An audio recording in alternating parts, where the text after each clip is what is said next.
Well, good afternoon, good evening, everyone. I'm Adrian, the host of this crazy, chaotic show. 8 years ago or something, I came to Shanghai. I lived in other parts of the world, and I saw something really cool in Italy, actually. Some Italians had came back. They did this amazing America trip across all America, north and south, and back into Rome. And they had this like a restaurant in Rome, and the Romans were sharing their journey. They had a big PowerPoint presentation up, and all the travelers were there watching it. Now, most people could never go on a journey across North and South America, and they were just sharing from their heart with their fellow Italian friends and travelers, and I was really inspired by it. So when I came back to Shanghai, I started something similar. So Motivate Shanghai has always just been people sharing from the heart. Over the years, we've gained some professional trainings, qualifications, but it's all sharing from the heart. With the same community that I saw back there in Rome, it's just grown so much more. And especially with COVID, it's become more and more international. So I'm sure we've probably got at least 15 or maybe 20 or so different nationalities here. So everyone's warmly welcome. Thank you all very much for coming in. I'm very excited tonight to Yolanda, is this your biggest presentation so far? Nope. Not okay, up to now. I'm still excited to see it, and I'm very excited and happy everyone can be here to celebrate and enjoy tonight's event. Thank you very much. But it is actually my first time because I'm talking in an empty room. This is a very new situation. Usually the energy of the people in the room is telling me a lot about how to groove it. But I do think like with the classes we had in NLP, I might be able to adjust to that as well, or I will be. And the second thing is also the angle on my speech today is also very new to me. Because I'm usually doing it out of the perspective of a photographer, and today I will also include the perspective of or looking through it as a coach. So yes, and so I'm very excited to see how that will work out. And so then without further ado, let's begin. So for this presentation, I will first introduce myself a little bit. Then I will reveal how photography can actually help you to figure out more how you perceive the world and also how other people perceive the world.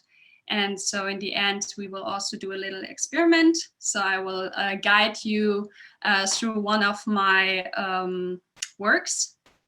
And yes, so I hope you will enjoy it and come with me to this journey. So yes, I hope you can see me on the screen. You can hear me, and good. Thanks again for Adrian to invite me. So my name is Yolanda from Hagen. Actually, I studied photography. Let me see. I need to change something. I'm sorry. And so I got my first camera actually when I was 7 years old. And when it was basically for going to a summer camp, and my mother gave me this kind of like kind of cameras which are usable for one time.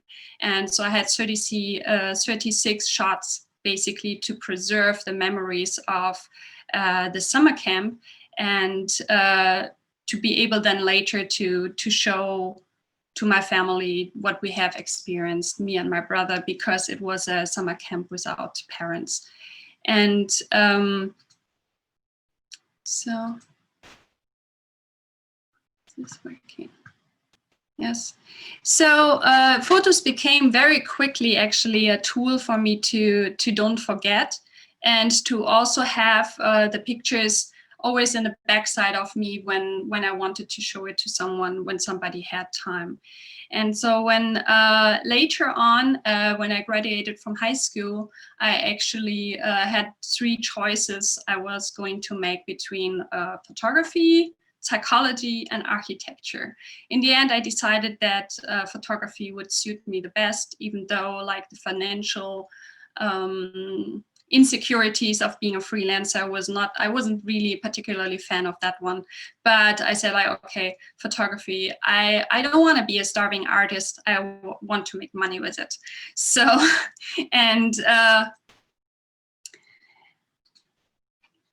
so like in 2015, in 2009, I started then, I graduated actually from university, but let me go back. So I studied photography and design at the University of Applied Science in Dortmund in Germany.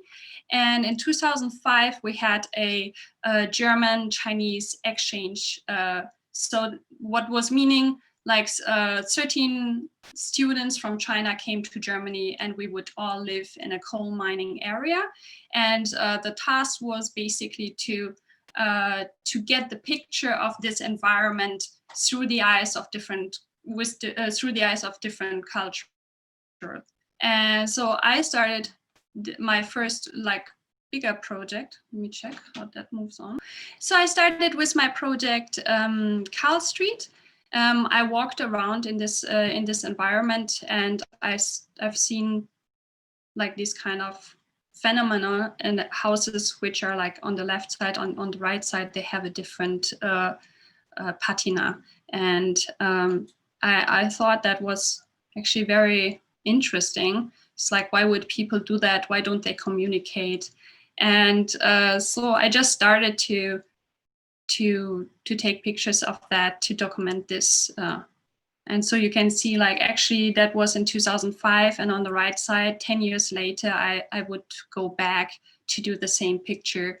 And this became basically a life project of mine, where I'm targeting to come back every 10 years to see what is happening actually with the face of that street.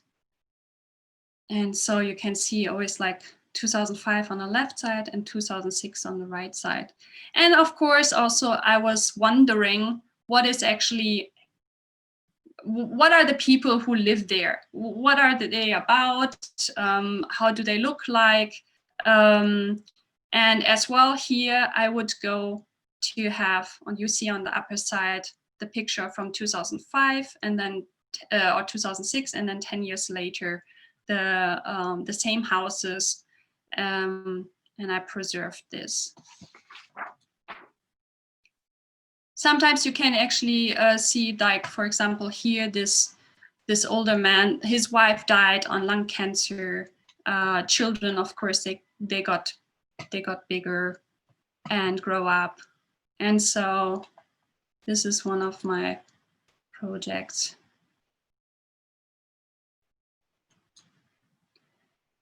And because I was interested, I also just knocked at the doors and asked them like, okay, hi, I would love to know how you live actually. Could you please let me in and let me take a picture of you in your living room?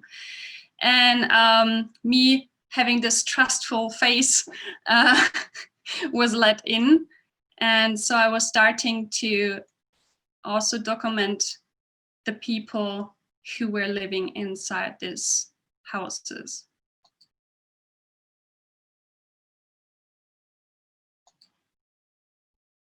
It was really like, for some places, it was really a time machine, you know, like these guys here with their wallpaper from, I don't know, the 60s, something like that. So it was very interesting to see that. So this university exchange brought me later to Beijing. So in 2006, I decided to do an exchange here in Beijing. And so it turned out to be one of the happiest moments or like years of my life. And that was predominantly because the community, the sense of community, the sense of belonging together, the sense of going out eating together. And so that was kind of the first time in my life where I experienced that in a very, nice manner. And so also, like when I compared myself with my skill set, actually, my time in Beijing gave me kind of the trust that that the skills I've like learned in Germany would be enough to sustain myself as a professional photographer. And so it was quite a nice experience. The people on the street, they had this kind of living in the moment and not like only thinking about the future.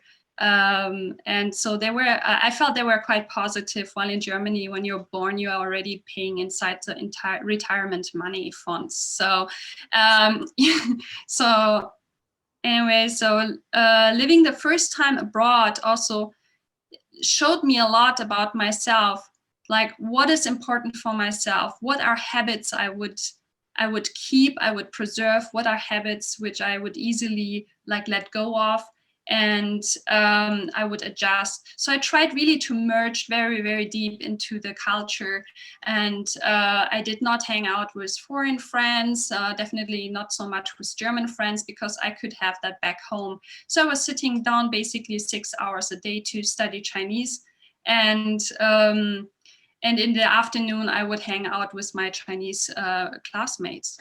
So this was also the time where I started to really look closer on the living environment, because the life in China is much more outside than it is in Germany.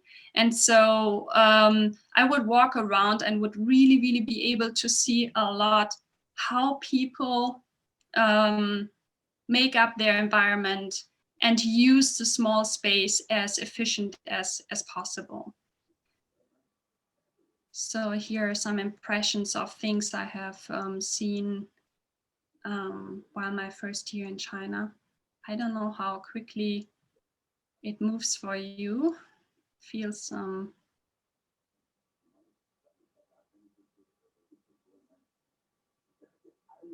So as you maybe can already like notice now, my topic ranged a lot about people in the environment and what is the environment telling about the people, as I just mentioned before. And you might see that actually the best in my next series, which is called 10 square meters.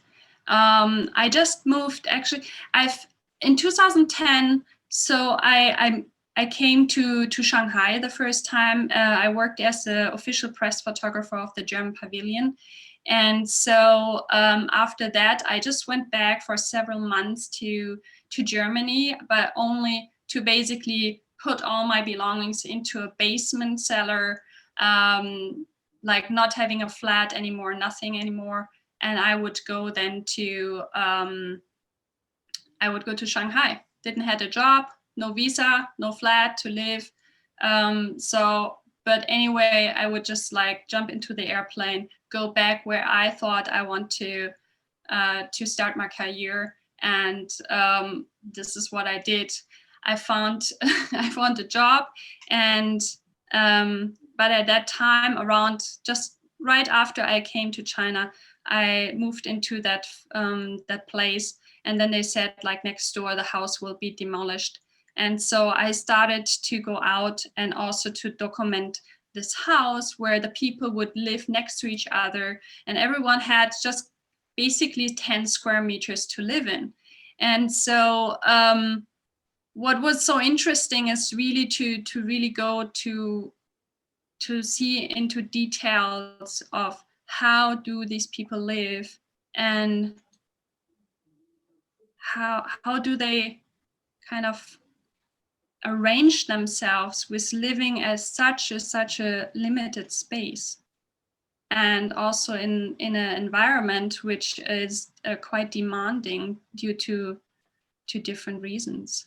Like, for example, the doors, they have like this holes and the wind would come in. And so I really love to see like how these people are so resourceful actually to make up with their environment. And some things are just like very practical. Oh, interesting.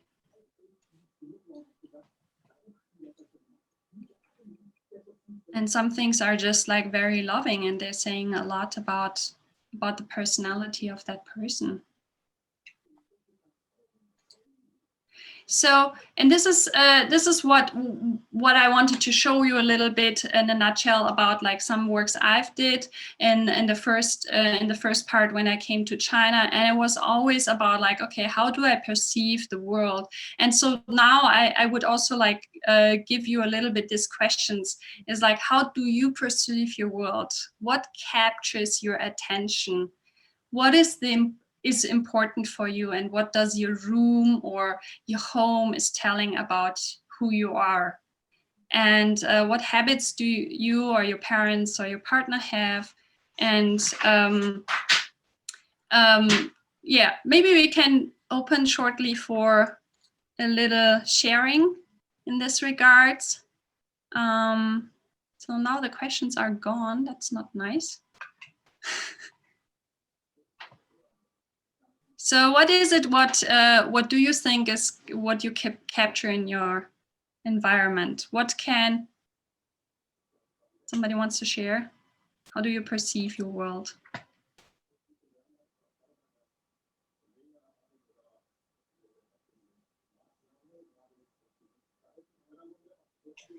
Yolanda, hi, Jay. Quite interesting, because I also did my first visit to China in Shanghai, and I walked the streets to get a feel of what it was like, and saw the people living in this 10 square meters, and walk along the street and be invited to share food with them was an amazing experience. But to my detriment, I never captured any of these things with photos. So perhaps I was a little embarrassed. But something I've noticed is that it's only when I first go to somewhere where it's new to me that I actually really look and take notice. So yes. How do you keep this vision when you sort of see something different? Like after a while, my perception seems to become dulled. Just what I'm noticing. Yeah. This is also like where that is so interesting, because usually we kind of get used to an environment. For example, the environment where we grow up, or the environment of our parents, the flat, and even also like about our partners. So it is becoming difficult to actually look or being aware of what that person makes that person. And so so when you're using the camera is giving you the capacity to kind of become an observer again, to become curious again. So it can be also mobile. It doesn't need to be a professional camera. But just now, when I go out and I observe the world, the camera gives me this kind of witness perspective from the outside. It's kind of a way to disassociate from my usual environment, from my random environment. And so yeah, I do think that is very powerful, and it can help you also to get to know a person in a very different angle and way. So for example, how like, just take an example, your mother, it's like, how does she actually arrange her living space? How does she yeah, is preparing her space, or what is there very special about her habits. And so this is what I thought, it's really beautiful to use it as a tool, to just disassociate, zoom out a little bit, don't be so much inside, and to explore yourself as well. Yourself is also very hard, actually, to see yourself in a different angle, because you just like look through yourself all the time. So, but how often did you ever like go out and try to go into your flat and look like, okay, what is actually special about how I arrange my living space? What is it saying about me? So, yes. Maybe let's move on. Is there any question? Could I add something, Yolanda? Yeah. When I hear you talk about these, I realize I'm actually I think rather aware. I think many people are, or especially maybe women who like to have their house all nice and tidy. There is almost like an obsessive behavior towards this space arrangement, right? And what it makes me think of feng shui. You know, feng shui, it's very broad, of course, but it has this part also of how you arrange your house inside, what objects you place, where you place them, what meaning you give to these objects. I think this symbolism behind the image is a key, right? Yeah. So in a way or another, I think I'm quite aware of all this meaning I put into the space I'm living in, and because this meaning, it ends up shaping my life, right? So I think it's very interesting to rethink this from the perspective of photography. I never thought it in this way, but I can see what you mean. And it's also somehow where I feel like, okay, how do you love yourself? For example, you just like mentioned this feng shui things, and so apparently like these energies are very important to you. So the house, like the energy of your environment is important to you, so you would arrange it.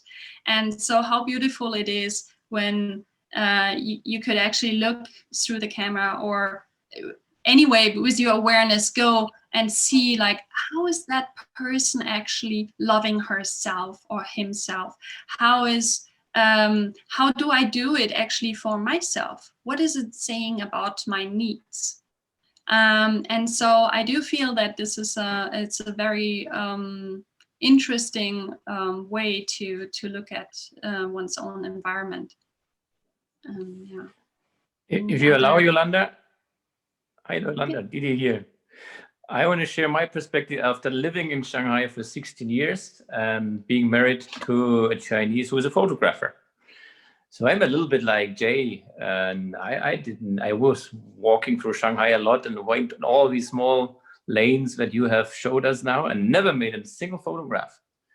But now, not living in China anymore, in Switzerland instead, I look back, and the way that I can look back into China is on the photographs that my wife has taken with us to Switzerland. And it's amazing. And it makes me realize there is a part missing, because that part that's me, who has not captured his own view to Shanghai, but now can reflect on it based on what my wife, with her love for her country, which is certainly a bit different, but it's the same country, the same city. It's absolutely amazing, and makes me realize it's a pity that I haven't done it myself.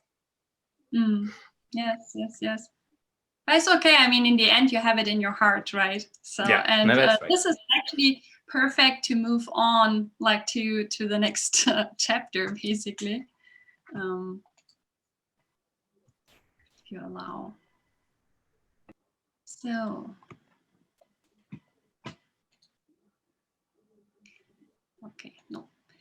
So now I would move on basically to the next chapter. So after I graduated in 2010, I already mentioned before, I have worked as a press photographer at the German pavilion. And so since then I was living in China, and I fell into love with China. Yeah, obviously, I told about it as well. And I was very lucky in the beginning that I found a job which was very much aligning with what I'm striving for, or what I think is my purpose. And it is basically that people work for people. And so it gave me really a deep sense of belonging to this group, which was striving to do a cultural understanding between China and foreign countries. And so I was working with them three years. And then at one point, the ways would divide. So I wouldn't work for them anymore. And I had a new job. But in this new job, I couldn't find this feeling for belonging. And then in 2014, I actually, in the end of 2014, I broke up with my partner back then. And suddenly it was like, okay, now I'm single for 2 months, 3 months, 4 months. How can it take such a long time and never experience this in my life? Something needs to be wrong with me, like fundamentally or something. So I started to ask myself, and I really got into troubles of like am I lovable or not? So I really doubted on self-worth. And then in 2015, as like this feeling of not belonging and not being worthy of love or something wouldn't be enough, I also had the worst business year in my life in 2015. And so I was missing value. So you can see here, these were like my challenges, which all came together. And at one point I was like, okay, how can all these things be dependent from the external factors? So I started kind of a new journey to figure out like these things, to solve these things. And there's also the question is like what gives you the feeling of purpose? Where's your self-worth coming from? Is it like love, money, car, clothes? Like the purpose, is it a work, like family? Do you have purpose because you have children? Or what, because you are leading a company? So also what makes you feel being loved or lovable? Is this like getting gifts? Or maybe a partner who's telling you how beautiful you are, who's staying with you? Well, where does your belief or your feeling of belonging come from? What does it all even mean, you know? And how can you perceive it? These are questions I would like to have like a 5 minutes discussion about it. Anyone who would love to share, like, where do you derive your feeling of belonging?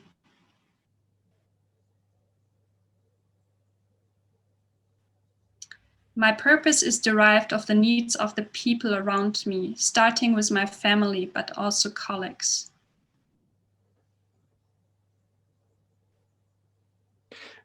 I wrote this and I really mean it. And I think I learned that in China.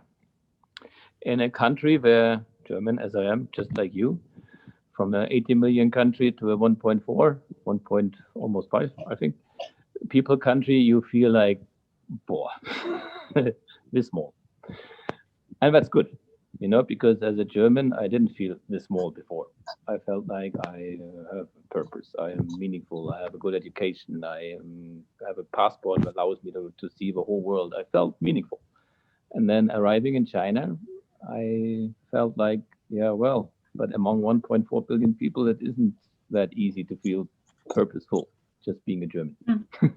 But Chinese always made me feel like that I am valuable, that I'm special, that I'm particularly even more interesting, I don't know the right term, than they are for themselves. I always felt like they treat me better than they treat themselves. And that gave me a lot of gratitude. I've seen young people very often misuse this, but I just felt like, wow, I want to live up for that. And that's where I found purpose. I wanted to live up for that, what other people gave to me just for nothing. For nothing. I didn't have to prove anything to get that, to get so appreciated. And I'm since then working on living up to that. Okay. So how do you do that? Oh yeah, you can also. Someone else. I just want to resonate with Didi, because it's really amazing. In some way, from a Western perspective, I want to create something, to leave something to the world, kind of like Maslow, the top layer. At the same time, indeed, in China, I have much more a feeling of collective, and I realize that what I'm creating, leaving, doesn't mean anything if it doesn't go beyond myself. So it's really myself in relationship to a collective, to a community that I'm part of. And I really like the way how your pictures is making people aware of actually seeing how a community is affecting you, how you are able to connect the community, so how you're participating in what is surrounding you, how you are part of that. So I strongly feel that. Yeah. But still, it's of course like influenced by external factors. So how stable is this when you're going back to Switzerland or to Belgium or into other country where the environment is actually not reflecting your value or your purpose to you? So it does still kind of connect to an external feedback. Is that a question, Yolanda? This is, I would say, it's a fact, no? It's a fact. But it's like, what do you do when that is breaking away? Like, because that is the struggle I went through, and which brought me into these questions. You know, it's like, okay, how, when everything like breaks together, there's no feedback, no partner anymore who is telling you that you're lovable, and you don't have working colleagues who are needing you. It's like, how do you still find this feeling or sense of purpose, that sense of being lovable? And so this was the question I was asking me back then. I think it's And absolutely wonderful.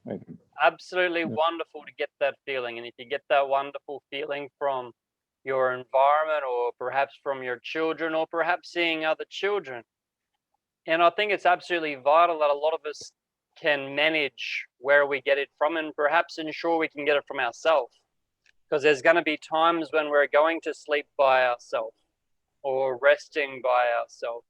So if we can get all those wonderful feelings by ourselves, or feel loved when we're by ourselves, that's a good place to be, I believe. Yes. Yolanda, I can say something to that. I only learned last. Yeah, please. I'm back in Belgium at the moment to take care of my family son for a few months. I'm having a reverse culture shock. I'm kind of feeling that the way people here interact with each other is different. So I'm kind of having a bit of a cold shower feeling. And this gave me the same kind of suddenly, like, I'm alone here, because my Chinese wife is in China. She can't actually come over here. I can't even go there. So this really was extremely confrontational. So what I'm doing is I'm actually in my parents' place discovered a few old things. This is from my youth. This is actually from my student time. And I just felt the need that I'm putting these things on the wall, because this reminds me about how great it was to be a student at that time. And it was very tough, but I actually enjoyed it and I became proud of myself. This was about a whole bunch of friends that I had. And, you know, there was something cool about me at that time. You may not believe it. I used to have hair and stuff like that. but it just reminded the inner part of myself. And this is giving me part of my self-love again and made me realize, well, you know, this is who I am, and whatever is surrounding me can always change. But if I look at what is surrounding me and let that influence how I change, then I get dissociated from myself. On the other hand, when I draw back on what it is who I am, then I can re-engage from in my inner self with this new environment. I'm not sure if that answers your question. Yes, yes, yes. I do think like everything is right. Everybody needs to find basically their own set of tools and their own sources to feel that feeling from inside themselves. So for me, it was really like starting to reflect a lot of where does this lack come from, or these beliefs that I'm not lovable, or that I don't belong, that I'm lonely. So it really like brought me into thinking quite deeply about my belief systems, and so especially about money, love, deserving, giving, receiving, and all these kind of things. So in 2015, then I would say my at that time where I was really reflecting a lot about who I actually am, and from how I became the person I am today. My work in photography also switched quite precisely. I started the work. I started to do much more portraiture. So instead of like as before to observe what the environment is saying about the habits or the beliefs of these people, I started now to move forward to go to actually look at people. And let me share.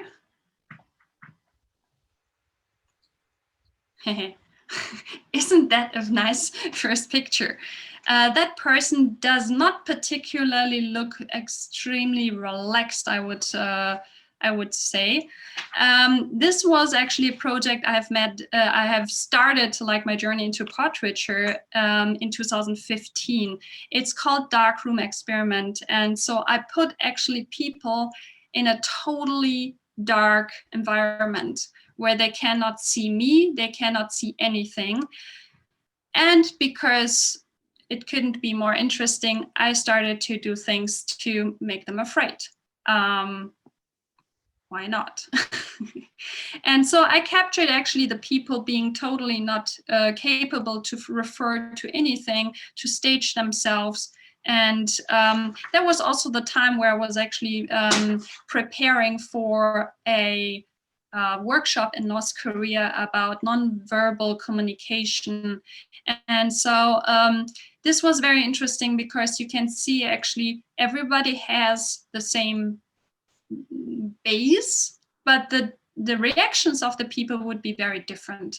And so even though they all have this underlying fear and anxiety, some would laugh like her. And laughter is an expression of stress release. And you see at the same time, she's holding up her hand to basically secure the most vulnerable place in her body.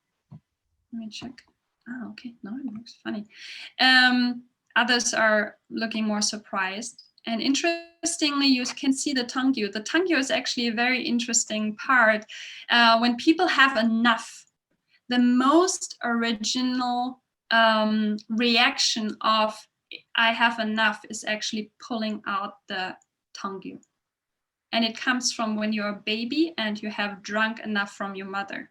And this reflect. We were carrying our whole lives, this rejection reflect. I really captured a lot of people who did this. It was very interesting. And then further, because just like, I do believe that it changed, my photography changed to do this kind of projects because I felt a lack of knowing myself and I wanted to find authenticity. So I produced some projects where I disabled people to control their staged I. We are all walking around with a certain kind of identity we are building up over time about ourselves. We have different faces and different identities in different positions in our life. And so this was like one of the reasons, and this is also the question. This series is called Image Tremors. So what did I do there? I gave these people eat wasabi.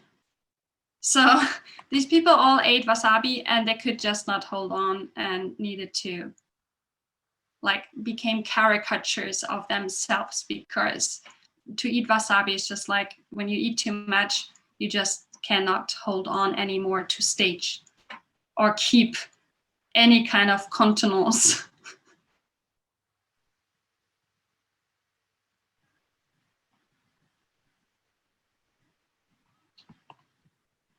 So this brings me like to the third process about like authenticity. How do you show up in the world? How many faces do you have?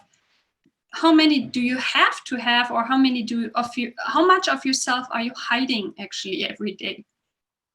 And how much do you dare to show? What sides do you try to hide in yourself? And why? What is the need behind there? Maybe we can have a short sharing about that one. Like any, how I would really love to start. Because it also refers to your last question a little, where you ask where you got your love from, or your self-worth. And a lot of people, I think, shared things from the outside. And this is something I try to do more often. It's concentrating on the people I am inside, because I have multiple facets, of course. And every person of my inner team is one side of me. And I can totally recommend you all learning about your inner team, because you have so many different people in yourself, and you have your game changer, or your really strong roles you are very successful in. For example, I give an example of myself, the clown. I love to be the clown, because the clown gets a lot of very lovable and good feedback from the outside. So most of the time when I come into a room with new people, I am the clown. And all by the this, way, that's like just hi, like from Germany, actually. Yeah. So, and I think the inner team, to know the inner team and to know all your facets is a journey you all should start. And because when you know especially the ones you try to hide, I give an example of that. My inner team player, the small and shy one, is someone I try to hide when I get outside, because I learned to be extroverted and to be loud and seen is something which gets more positive feedback. But the shy one, I call her, is also someone very important for me, because she comes out when the clown is getting aside and is still and tries to show me important things as well. So yeah, the inner team is something very important for me. And I think it's also very important to see which of your inner players are coming out when you are in a different environment, and to like maybe have players who are in your professional environment, and then you have players who are in your private environment. So yeah, giving them the chance to see themselves. And then authenticity for me is to feel good with the players in the front of my stage showing, and also adapting to the situation I'm in. So I think authenticity is the moment when I'm totally with my inner team and we're all fine, but maybe the situation is not very fitting. And for that, I now try not to be have authenticity, but to have the wholeness of the situation with it. So my inner team should reflect the wholeness of the situation and feels good to me. This is my new goal, and authenticity is an important step to that.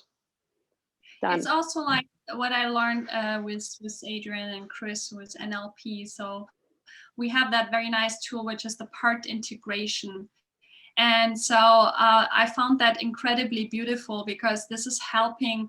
It helped me, or it's also like when I have the practice with other people, it helped a lot of people to integrate and don't see that as competing factors, or like parties, you know, like the shy me and the badass me, you know. So, but to see like what is the shy me actually having for an intention, and how can they work together to contribute to each other, and instead of like having a good part and a bad part.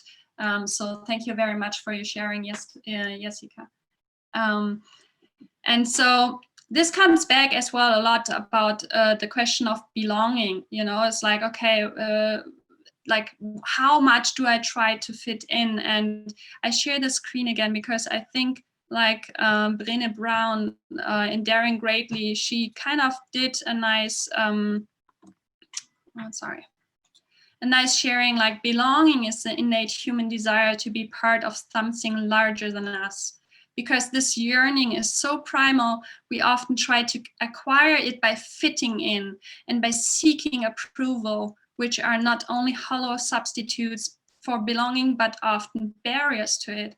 So a lot of people, including myself or everyone who's trying to be lovable or who is nice, it's a way to try to fit in and to find a sense of belonging. And yes, so I will let it here. I hope you can just reflect on these questions. And yes. So in 2016, then there was another major event in my life, which was the death of my grandmother, actually, which was a very important person for me in my life. And so her dying, like when I figured that out, I got a call and from my aunt, who was telling me like basically, okay, come to Germany or maybe you will not see your grandmother anymore. And so via 4 hours, I had a plane ticket. I flew back to Germany and I spent 3 weeks there. And the thing was, which was very challenging, I had to say goodbye to my grandmother while she was still alive. And so coming back to China, I was facing a lot of fears and anxieties about the limitation of life, which was then presented to me so clearly. And also then started like an iceberg, you know, it's like the fear of loss, but then also being a single foreign person living alone in China without having working mates or a job I would go to. I was basically at home and I haven't had too much connection to my family back then. And I just was afraid of being forgotten. Just like, and in that time, in that year when that happens, actually the girlfriend from my father passed away and 2 other people who have not even reached 30 years of their life died just in 2 months in this time. So this fear of loneliness brought me to really try to escape this loneliness or this solitude, let's say, because the loneliness is a feeling inside. Being alone and feeling lonely are 2 different things, but back then for me it was the same. And so I tried to be out there everywhere. I went to events. I had a 2 hours tacting of meetings. And so it was quite good. I was quite visible. Like a lot of people in Shanghai know me, but it was just basically a chasing or a running away from that fear and anxiety inside of me. And so I started back then, I started to to study nonviolent communication, which was really, and also to meditate, which was really a good foundation for me to move out of my circle of self-talk about I'm not worthy to be loved, I'm not lovable, I don't belong, I'm forgotten, nobody cares anyway, and when I would die only 2 weeks later, my neighbors would find me. So there were like horrendous things going on in my head, which were absolutely not healthy. And so in 2017 then, I there was a call out for an exhibition with the name Life, Death, Transition. And so I thought about what I could do for this exhibition, being lonely with all this sadness about death and these thoughts about for being forgotten. So I came up with this idea to do and lead a meditation with people about a happy moment they had with a person that died. So you can see that here. So I created the light, I created the meditation, and now this year it turned out that it's a very how to say, NLP style of submodalities meditation. So I led these people into every single person, and it was so overwhelming. Before I started this project, I was kind of afraid, like, would I damage these people emotionally when they're coming? How can I actually come along with the feelings of these people? Like, maybe they are just like sad, they are devastated afterwards. But it turned out to be very different. Like, a lot of people, they sit down basically in front of a total stranger to meditate on a happy moment they had with someone they lost. And so what I figured out, there was a very fine line between the happiness of that moment they came up with and the sadness about, or the awareness about the loss. And this is the beauty about these portraits. They're capturing basically, and I took the ones with closed eyes because it's about the person they're meditating about. It's this how to say, this life on their face, and it's not about the person who's sitting there actually.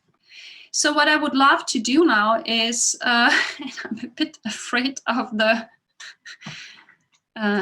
technical part, but also I would love to guide you now to have a little idea of how that felt and how it looked like for these people.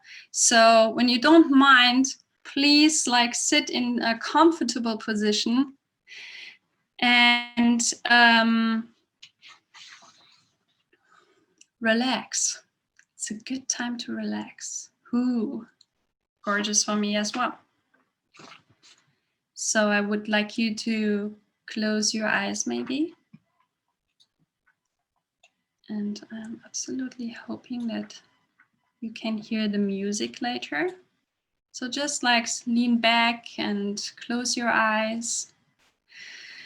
Take a deep breath inside and relax outside. Take another breath in, nice deep breath. And ask yourself, how do you feel right now?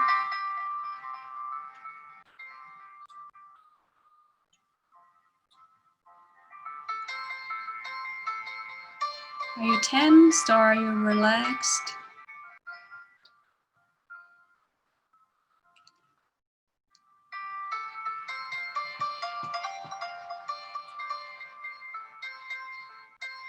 Can you hear the music? Sorry. Just look inside yourself, feel your body. And ask yourself, how do I feel right now? Just inhale and exhale and relax.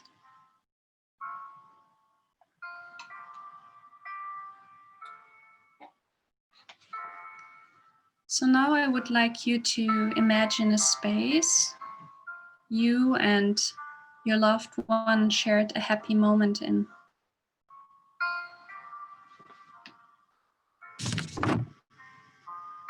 Where is that space? Is it a bright space or rather dimmed?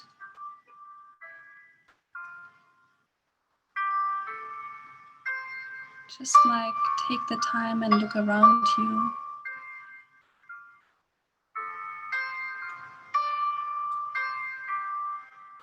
How about the smell of that space?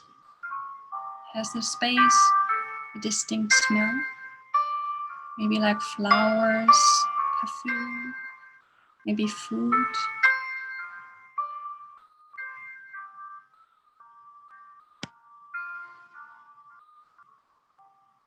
How does it look like? You don't need to tell me, of course, just look around you and visualize it.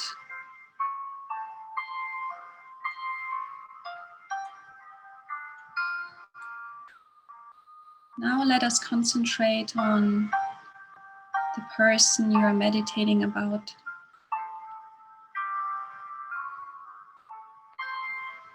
Please look at him or her.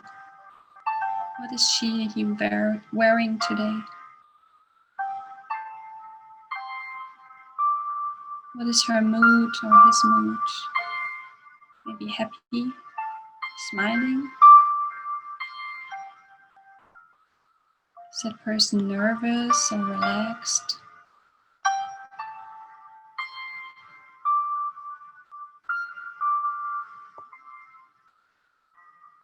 Please find and think now about a happy moment you want to share with that person. Just simply feel the moment. Think for yourself what happened. What did you do? What did they do?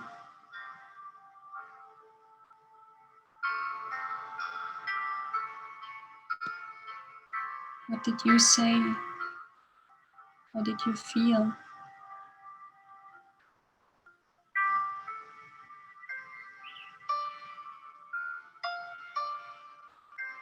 Just take this moment and recall that happy moment you had.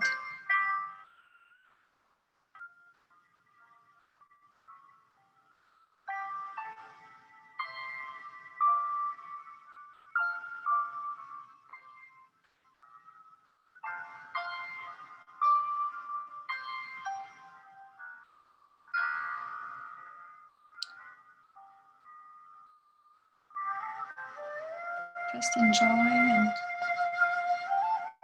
give that space. And if you wish, you could thank them for this moment, for this time.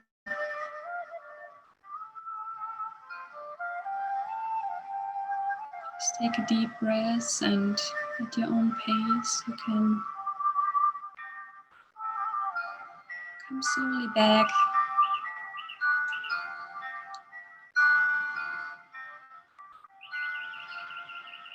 And open your eyes.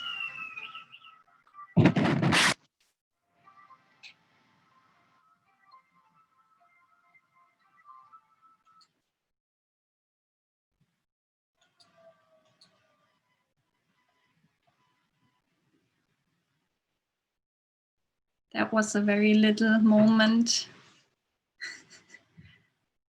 Is there anybody who would like to share maybe a story? I mean, I collected several stories, but if somebody had something that came up and want to shortly describe it. Or maybe you just enjoyed your space for breathing. Yolanda, did you take any screenshots while we were doing that or anything? No, actually not. It's very difficult for me to do the screenshots today. Good. Just interesting to do. Yeah, I don't. Mm.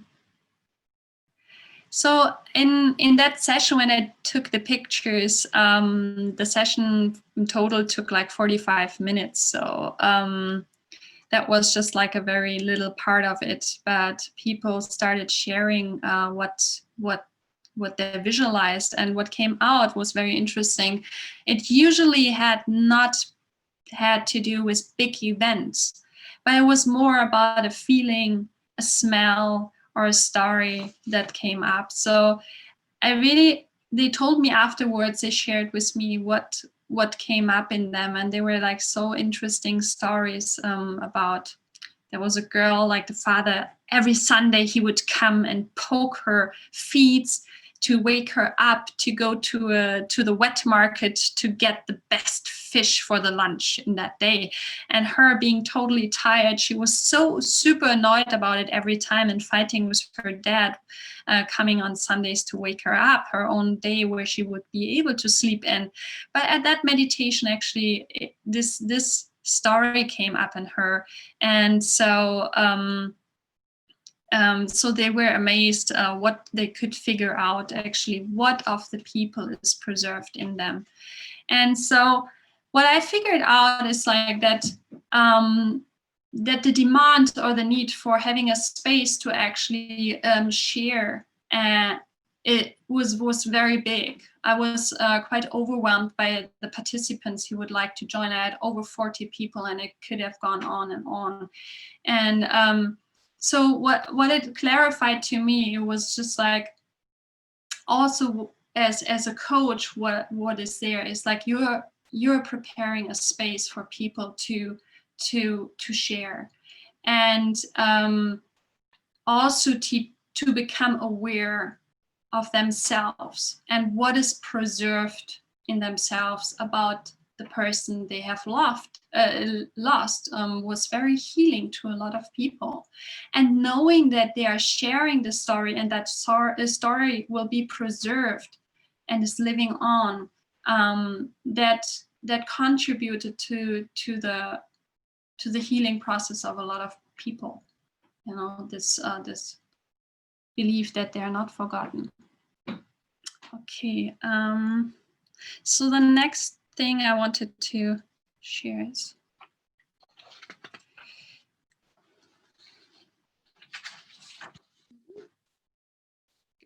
so afterwards, when nobody wants to share, I was back with 19 years old brother who passed away in a car accident, felt again his pure raw energy that I loved so much, and that became part of me after he died, in which I just realized I need to call back upon again. Yes, this is nice. So the people like who are leaving, they are preserved in a space in our heart, in ourself. And so for me to see that, and to see all these people coming to share and showing me the emotions, I suddenly don't felt so alone anymore with my pain about my loss. And so that helped me to overcome it a lot. Afterwards, actually last year, 2 of my friends got brain cancer. So again, there was this other big thing is like, and for me, I was still in this belief, oh my God, when you die, you have to die, you will be forgotten. So all this topic of being forgotten was constantly still within me. So getting to know that they got sick and they will die, I said, like, oh, I will create something to show them that they will be not forgotten. So I started a video project where I collected basically what people preserve for a memory in them, what they have. And so, shall we dare it? Adrian. Let's try to watch a video. It went better up to now than I thought. So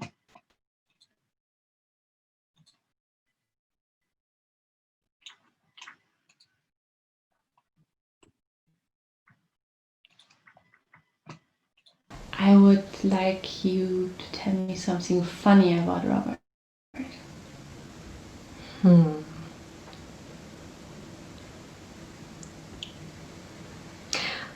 Well, I don't think I think I can think of one thing immediately comes to my mind, which is when he finds something funny, his eyes get really, really wide. He kind of goes like this. And that is always something I've loved about him. And I think when you spend a lot of time with people, you end up kind of sharing different characteristics or different habits or ways of speech, or you borrow something from someone. And I've actually found myself doing that a couple of times where my eyes get really big and I think of him. Yeah. So this project was, started it last year. And so I captured all these moments, and they were there for me to send it to that person who is actually going to die, to tell them, look, here, the people, this is what they preserve in their hearts about you. You won't be forgotten. So, but in the end, the interesting part was, one of my friends, he's a spiritual teacher, and he couldn't care less. So and that was kind of devastating for me, you know. I was deeply hurt about that in a way, because I thought I did it for him. But his feedback about the fact that he's not afraid to be forgotten gave me actually another hint in the fact that, oh, actually, I'm doing it for myself. And I'm doing it for the people who stay alive, because we're the ones who are actually going through loss, and not the person who have died couldn't care less. So it showed me how important it is to actually like help or support the people or guide the people to get awareness about what is staying alive in them. And so this is a part of the work I'm doing also as a coach. It's all about raising the awareness of yourself. Yeah. So, and also, because it's all our own belief system we are carrying around, and as more we are aware about our belief systems, as more we have the capacity to let go and create ourselves. So basically, our mind is like a bit like a muscle in a way. So it got programmed at one time in your life, usually in your childhood, it got programmed, and you have all these experiences, and the beliefs or the mechanism you build up to cope with all your beliefs or with the experience you did in your life. These are the ones which helped you at one point to survive, to cope with pain, but they also are the main preventers of you moving forward, and they are capable of blocking you in the present moment, because they're just like kind of outdated in a way. And so often we are acting upon belief systems, as you could really see before. And I will show you now my last series I did this year, and it was targeted for an exhibition in Germany, which was there to raise awareness about poverty, children poverty in Germany. So I went back and did some pictures about my childhood to contribute with the work from the inside. Because I think there's a lot of documentary work about children poverty, but in general, in Germany, this topic is very much avoided or taboo or disbelieved in. So such a huge and economically stable and rich country like Germany how could there be something like children poverty? Anyway, I felt it was very important. It was very important to raise awareness, and it was very important to get a voice from the inside and not only something from the outside. So I show you a bit the work, because what I just told you about my fear of loss, of being forgotten and belonging, it all ties up, and you will understand the system of how the mind is working and how your belief systems, which have been built up in the past, can prevent you or can influence your present. Yes, so it's all about realizing, then healing, sharing, and inspiring. And so the next work I'm showing you is there to inspire. I will read it because it might be a bit difficult to read. It's handwritten. So the neighbors called the police again. My mother turns off the light. Lie down on the floor and be quiet. Otherwise, they will take you away from me and bring you to the children's home. I have to go to work. Wait in the car for me. Don't open the door or play with the handbrake.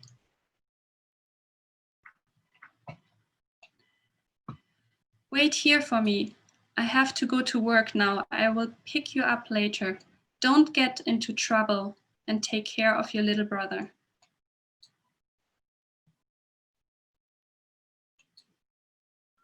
Our mom isn't at home and I forgot the keys. Do you have anything to eat? My brother is hungry.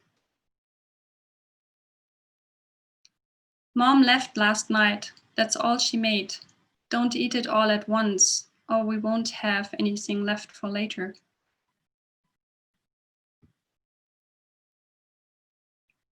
Once again, the electricity bills weren't paid, so the power was shut off. The stove, the light, the fridge, and washing machine were out of order. Mom, my clothes smell like cat, the kid says to me at school. I went to the owner of a kiosk. My mother moved to another city. I came back to find my cat that still lives in the old home. My father was supposed to pick me up, but can't make it. Could you borrow me some money to buy a train ticket?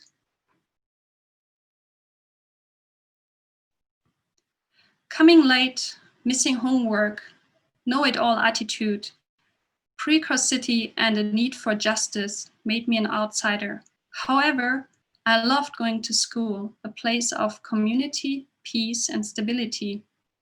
My teacher was like my mother to me.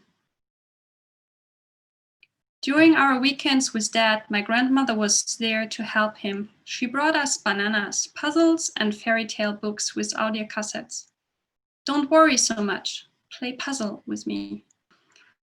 So some of these experiences, which lasted quite a long time throughout my childhood, but you can see like there was a lot of feeling of neglect, not being cared of, and what the mind is doing out of it to explain all this pain is often something like, okay, I'm not good enough. I'm not lovable. I'm not wanted. And so these kind of work, like this last work, is basically tying into this life in memory and also the essence of you, the video. And of course, it's also explaining a lot why when I suddenly lost my job, my community, my boyfriend, how all these beliefs I've built up in my childhood then broke over me. And so it also explains like the whole journey I went through to liberate from it, to the most of the parts. Some, of course, you still work on it. And but the awareness and what this childhood made out of me is just like a very resourceful person, a brave person. So, you know, your past might, or your present might be something that gave you certain perspectives in life, but that doesn't mean that you have to accept them. Because you are the creator of what is going on in your mind. And so we have so much more power than we actually think we have. And NLP also helped me a lot to see even more of how much power I have to create actually what I want to believe in, and what I want to be afraid of or not. You know, I was very spider phobic, and now my spiders, they're doing chicken dance. So for the people who studied with me, that is something funny. But you can basically reprogram your mind because it's a muscle. And so as we are going to the gym to train our body physical muscles, the most used of our muscles is seen as something which is just there often, you know, but it's not. It's rather the mind is doing the job of creating the life for you, or you're using the mind to create actually the life you desire. And so I find it very beautiful. And this is also more or less the end of my speech. There's one nice little NLP presupposition. People have all the resources they need to succeed. There are no unresourceful people, just unresourceful states. And so when you use that, it's just very beautiful to know, like, you sometimes might feel limited. You have beliefs you're turning around again and again, but it's just a state, just a moment, and you can change it. So yeah, I hope I could inspire a little bit today. And if you like, you can ask questions or we can talk.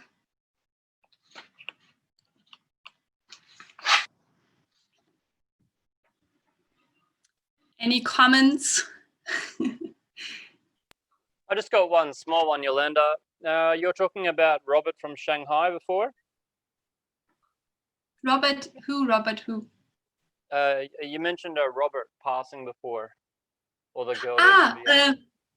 Yes, Robert That was a okay. spirit. Yes. Okay. Mhm. Thank you for sharing, particularly those last slides. That's pretty. Thank you. Yeah, it's not easy for me because being perceived as a victim is something which is basically the most horrible thing could happen. But I do it anyway because I feel I'm here to share. And I do also think with my work, I want to activate more and more people to actually like work on themselves and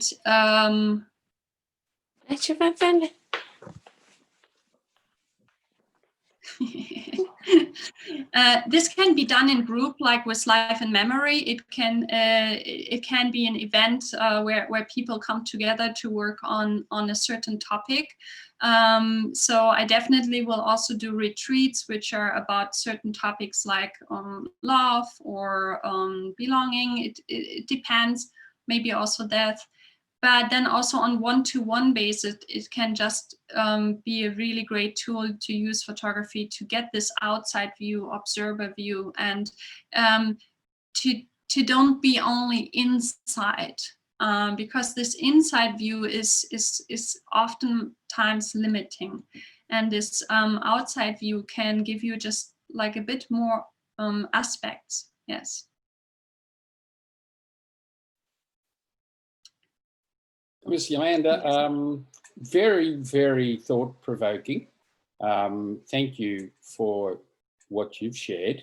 It certainly stirred up some little deeper things within myself. So, and I just, I've come to one realization. I'm not a person who actually takes me photos of meetings or being with people. And I think that's actually something that I don't do because of something within me.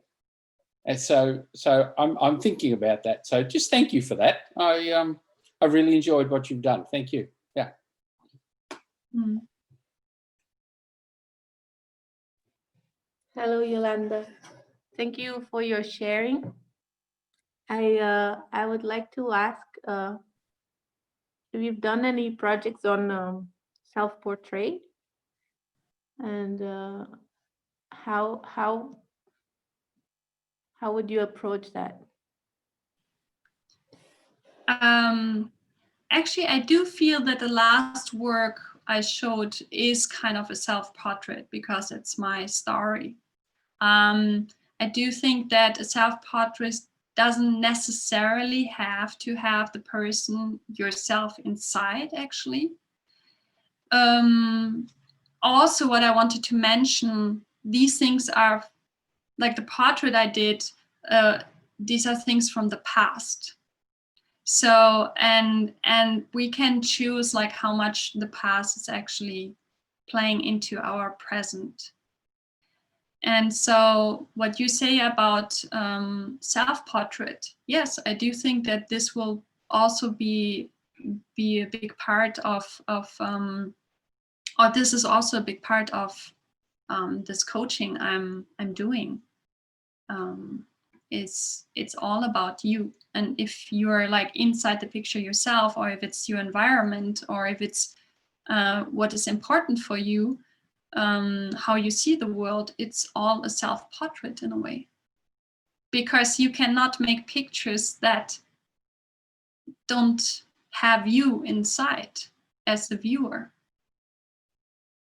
Even when you send me a picture of a flower, I see you in that picture, not necessarily just the flower.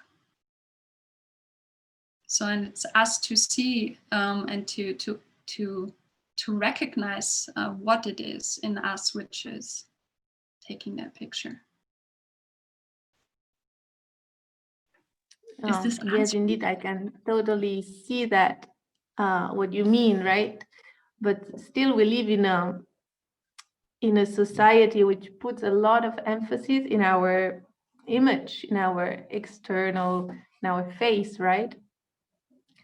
And we cannot send a CV with a photo flower, right? We need to put our actual face. So in a way or another, we need to confront our self-portrait, I think. I think that it's well, for me, it's you've talked a bit about what is the image we have about ourselves, if we are lovable, not lovable. All this I totally agree. But at the end of the day, how to deal with your own image, with your own face, with what you see in the mirror every day. I think it's also very very interesting to explore. Maybe it's a part where I would feel most challenged. I have no problem in taking pictures of my environment or reflecting my views in the external world. But it's how also to treat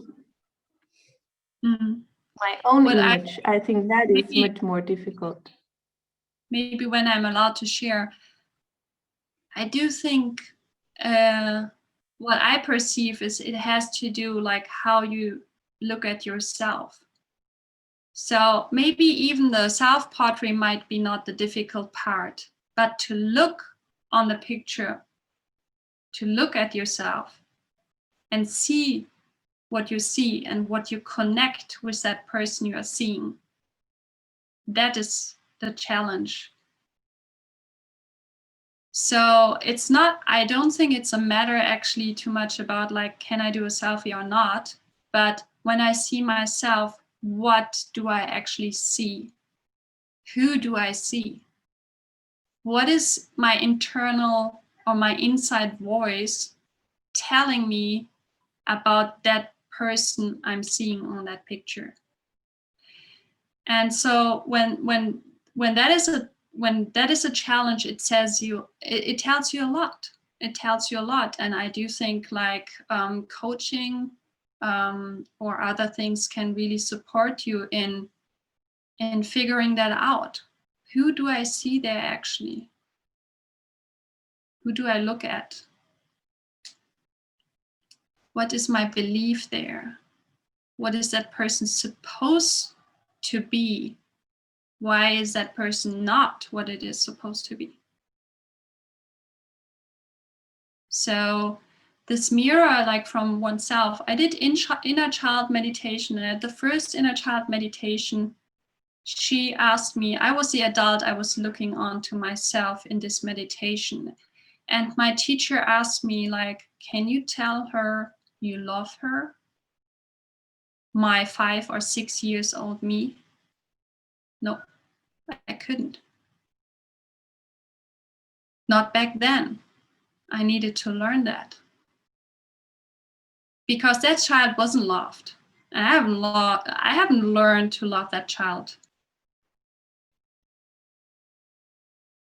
And so this is what I worked through to, in the end, to go back there now and to look at myself, and also more and more to, what is this? Oh, okay. So much about my spider phobic. It looked like him as a cat was looking like a spider coming closer. Anyway, so yes, I needed to learn to look at myself also on the pictures and say like, yes, this girl is lovable. And that brought me to be capable to look at myself in the present now, to see, yes, that person is lovable, with or without boyfriend. I don't know if that helps, but